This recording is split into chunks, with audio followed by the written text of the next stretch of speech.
Sheet అనేది అంటే ఏంటి, ఎందుకు ప్రిపేర్ చేస్తాం అనేది చూద్దాం. కాస్ట్ షీట్ అనేది మనకి ఏంటి అంటే ఒక వస్తువుకి తయారీకి ఎంత అవుతుంది ఖర్చు అనేది తెలుసుకుంటారు. అంటే టోటల్ కాస్ట్ ఎంత అయింది వస్తువు మొత్తం తయారీలో, మనకి రా మెటీరియల్ తీసుకుని వర్క్ ఇన్ ప్రోగ్రెస్ అంటే ఆ మెటీరియల్ ని ఫినిష్డ్ గుడ్ గా కన్వర్ట్ చేయడానికి అయిన ప్రాసెస్ మొత్తానికి కూడా ఖర్చు అనేది ఎంత అయింది, డైరెక్ట్ ఎక్స్పెన్సెస్ ఎంత ఉన్నాయి, ఇండైరెక్ట్ ఎక్స్పెన్సెస్ ఎంత ఉన్నాయి, అలాంటి ఇన్ఫర్మేషన్ మొత్తం కూడా మనకి ఏంటి అంటే ఈ కాస్ట్ షీట్ లో వస్తుంది అనమాట.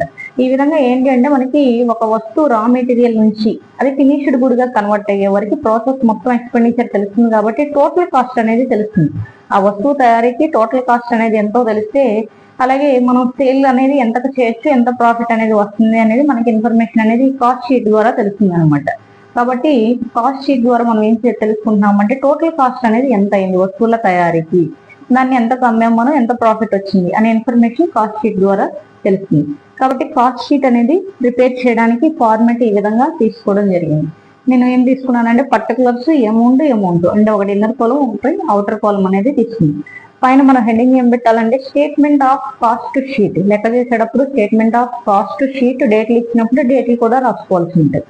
ఆ విధంగా తీసుకుని ఈ కాస్ట్ షీట్ అనేది మనం ప్రిపేర్ చేసేటప్పుడు ఫస్ట్ తీసుకోవాల్సింది ఏంటి అంటే ఎక్కడ నుంచి స్టార్ట్ అవుతుందంటే opening stock of raw material చేస్తామంటే పర్చేజెస్ అనేవి యాడ్ చేసుకోవాలి. ఏంటి అంటే పర్చేజెస్ లో రా మెటీరియల్ పర్చేస్ చేసినప్పుడు యాడ్ చేస్తాం, పర్చేజ్ ఎక్స్పెన్స్ కూడా యాడ్ చేస్తాం. కాబట్టి ఇక్కడ రాద్దాం add purchase of raw material, దాన్ని మనం యాడ్ చేసుకోవాలి. ఇవే కాకుండా పర్చేజ్ రిలేటెడ్ ఎక్స్పెన్సెస్ ఉంటే వాటిని కూడా యాడ్ చేయాలి. యాడ్ పర్చేజ్ ఎక్స్పెన్సెస్ అని ఈ అమౌంట్ కూడా ఉన్నప్పుడు దాన్ని కూడా మనం యాడ్ చేస్తాం. ఈ విధంగా యాడ్ చేయాలి. ఫస్ట్ మనం ఏం తీసుకున్నాం అంటే opening stock of raw material, దానికి add purchase of raw material అనేది యాడ్ చేయాలి. పర్చేజ్ ఎక్స్పెన్స్ ఉంటే తీసుకోండి, లేకపోతే లేదు. మనకి ఎక్కువ శాతం ఎక్స్పెన్సెస్ అనేవి ఉంటే తీసుకోవాలి, లేకపోతే లేదు. ఎక్కువగా ఇవ్వడు కాబట్టి opening stock plus purchases minus closing stock అనేది ఇప్పుడు మనం రా మెటీరియల్ అనేది మైనస్ చేసుకోవాలి.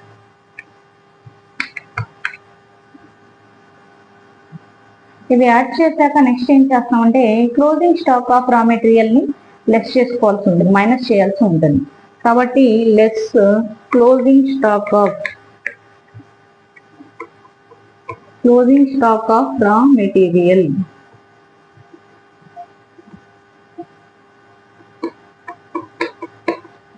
ఈ closing stock of raw material మనం ఏం చేస్తున్నాం అంటే మైనస్ చేస్తున్నాం. వచ్చిన దాన్ని ఏమంటామంటే మెటీరియల్ కన్జ్యూమ్డ్. తీసేగా వచ్చిన వాల్యూ ఏదైతే ఉందో దాన్ని ఏం చేయాలంటే దాన్ని ఏమని రాయాలంటే మెటీరియల్ కన్జ్యూమ్డ్.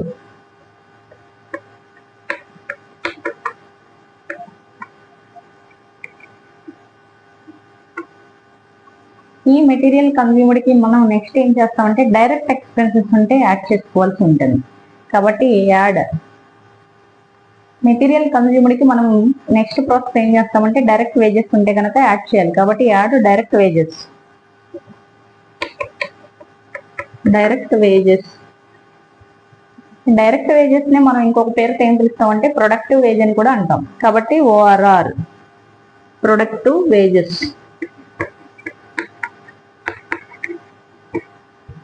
ఈ డైరెక్ట్ వేజెస్ కాకుండా మనకి అడిషనల్ గా ఏంటంటే డైరెక్ట్ ఎక్స్పెన్సెస్ కూడా ఇస్తా ఉంటాడు. ఓన్లీ వేజే కాకుండా ఇంకా వేరే ఎక్స్పెన్సెస్ కూడా ఇవ్వచ్చు. కాబట్టి డైరెక్ట్ ఎక్స్పెన్స్ అంటే అది కూడా ఇక్కడే తీసుకోవాలి. కాబట్టి యాడ్ డైరెక్ట్ ఎక్స్పెన్స్. ఈ విధంగా డైరెక్ట్ ఎక్స్పెన్స్ అనేవి యాడ్ చేసుకోవాలి. ఈ ఎక్స్పెన్సెస్ అన్ని కూడా మెటీరియల్ కన్జ్యూమ్డ్ కి యాడ్ చేస్తే వచ్చే వాల్యూని మనం అవుటర్ కాలమ్ లో తీసుకుని ఏమని పిలుస్తామంటే ప్రైమ్ కాస్ట్, ప్రాథమిక వ్యయం.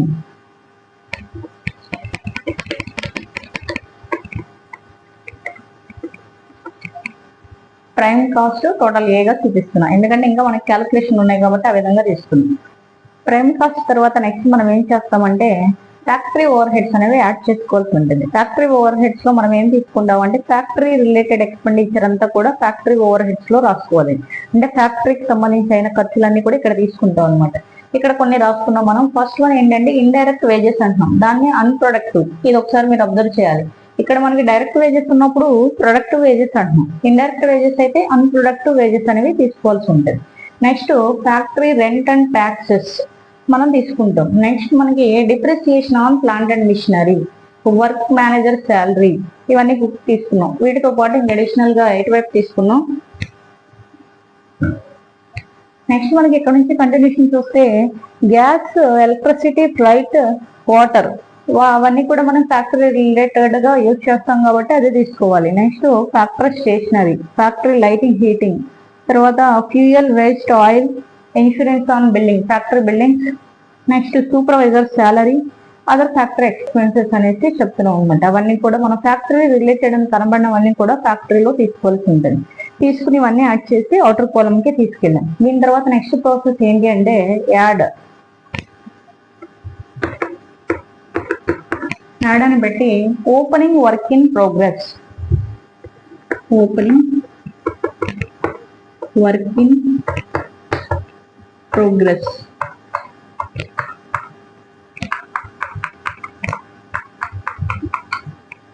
ఓపెనింగ్ వర్క్ ఇన్ ప్రోగ్రెస్ అనేది యాడ్ చేయాలి. తర్వాత less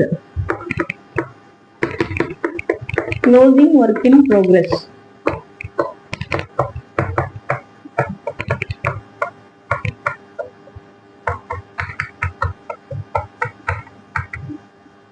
closing work in progress అనేది మైనస్ చేయాలి, లెస్ చేయాల్సి ఉంటుంది. ఈ విధంగా ఓపెనింగ్ ఏది ఇచ్చినా కూడా ఈ సమ్ లో మనం కాస్ట్ షీట్ ప్రిపేర్ చేసేటప్పుడు ఓపెనింగ్ అంతా యాడ్ చేస్తాము, క్లోజింగ్ అంతా కూడా మైనస్ చేసుకోవాలి.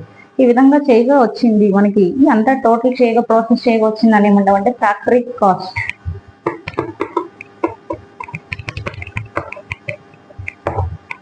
అంటే ఫ్యాక్టరీ రిలేటెడ్ వరకు మనకి ఎక్స్పెన్సెస్ అన్ని తీసుకుంటే ఫ్యాక్టరీ కాస్ట్ అనేది వస్తుంది. నెక్స్ట్ వన్ చూస్తే add office over heads, office over heads,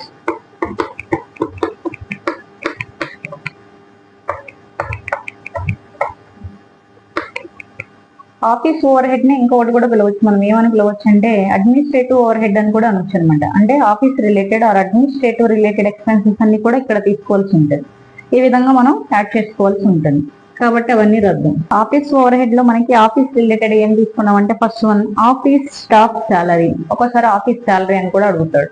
only salary అని ఇచ్చినా ఇక్కడ తీసుకోవాలి. ఫ్యాక్టరీ శాలరీస్ అంటే ఫ్యాక్టరీలో రాయాల్సి ఉంటుంది. ఫ్యాక్టరీలో ఎక్కువ శాతం వేజెస్ ఇస్తాడు, లేదా కొన్నిసార్లు ఫ్యాక్టరీ శాలరీస్, ఆఫీస్ శాలరీస్ అని కూడా అడుగుతాడు. కాబట్టి మనం ఆఫీస్ మాత్రమే ఆఫీస్ లో తీసుకోవాలి, factory related factory over heads దగ్గర తీసుకోవాలి.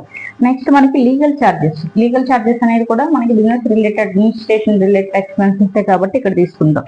Next one audit fee, audit fee అంటే మనకి చార్టర్డ్ అకౌంటెంట్ కి ఇచ్చే ఆడిటర్ ఫీ ఏదైతే ఉందో అది ఇక్కడ తీసుకుంటున్నాం. నెక్స్ట్ డైరెక్టర్ ఫీ, దాన్నే డైరెక్టర్ రెమ్యునరేషన్ అని కూడా అంటాడు. నెక్స్ట్ టెలిఫోన్ చార్జెస్, పోస్టేజ్, తర్వాత ప్రింటింగ్ అండ్ స్టేషనరీ, ఇవన్నీ కూడా ఇక్కడ తీసుకోవాలి. Next one bank charges.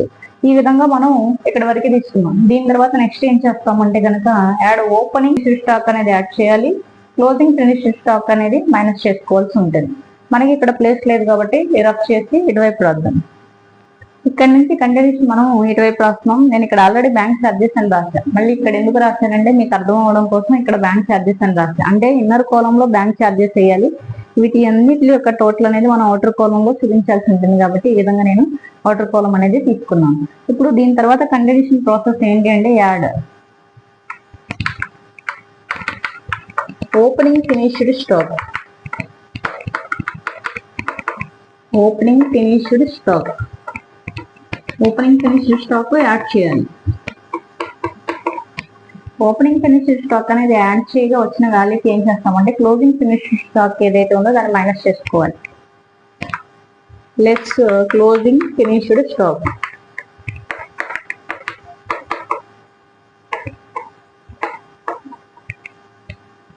వాల్యూలో నుంచి మనం మైనస్ చేయాలి. మైనస్ చేయగా వచ్చిందని ఏమంటామంటే ఆఫీస్ కాస్ట్. దీని తర్వాత నెక్స్ట్ ఏంటి అంటే మనకి selling and distribution over heads అనేవి ఉంటాయి, వాటిని యాడ్ చేయాలి. Add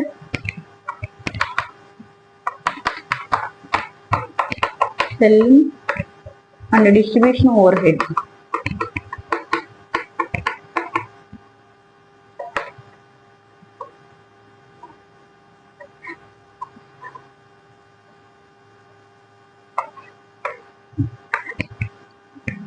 selling and distribution over head లో మనం ఏం తీసుకుంటాం అంటే సేల్స్ రిలేటెడ్ అయ్యే ఎక్స్పెండిచర్, అంటే గూడ్స్ మనం ట్రాన్స్ఫర్ చేయడం, వేరే ప్లేసెస్ కి మనం పంపించడానికి అయ్యే ఖర్చు. తర్వాత selling and distribution over head లో మనం ఏం తీసుకున్నాం అంటే first one sales department salaries, next advertisement, తర్వాత క్యారేజ్ ఆన్ సేల్స్, దీన్ని క్యారేజ్ అవుట్వర్డ్స్ అని కూడా అంటాడు. నెక్స్ట్ షోరూమ్ ఎక్స్పెన్సెస్, ప్యాకింగ్ చేసినందుకు అయ్యే charges, godown rent, travelling charges, bad debts, ఈ విధంగా అన్ని తీసుకున్నాం. ఇంకా కొన్ని అడిషనల్ గా ఉన్నాయి, అవి కూడా తీసుకోవాలి. ఇవి తీసుకుని మనం నెక్స్ట్ ప్రాసెస్ అనేది చేయాల్సి ఉంటుంది. వీటన్నిటిని కూడా మనం ఏమంటున్నాం అంటే selling and distribution over head అనేది అంటున్నాం. దీని కంటిన్యూషన్ మనం చేయాలి, ఇక్కడ చేద్దాం రఫ్ చేసి. ఈ బ్యాడ్ డెట్స్ తర్వాత నెక్స్ట్ మనకి ఏంటి అంటే other selling and distribution over heads అనేది రాసుకుని మొత్తం టోటల్ అనేది యాడ్ చేసాం. యాడ్ చేయగా వచ్చింది, ఆ విధంగా తీసుకున్నాం. దాన్ని ఏమని పిలుస్తున్నాం అంటే టోటల్ కాస్ట్.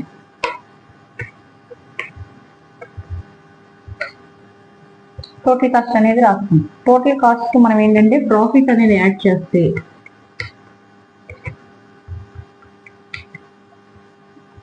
ఈ విధంగా టోటల్ కాస్ట్ అనేది వచ్చాక మనం ఏం చేస్తామంటే సేల్స్ నుంచి టోటల్ కాస్ట్ అనేది మైనస్ చేస్తే ప్రాఫిట్ అనేది వస్తుంది.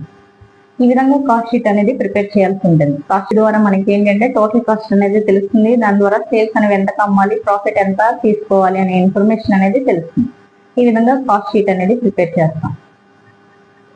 ఐ హోప్ మీకు వీడియో నచ్చింది అనుకుంటున్నాను. నచ్చితే కనుక లైక్ చేయండి, షేర్ చేయండి, సబ్స్క్రైబ్ చేయండి.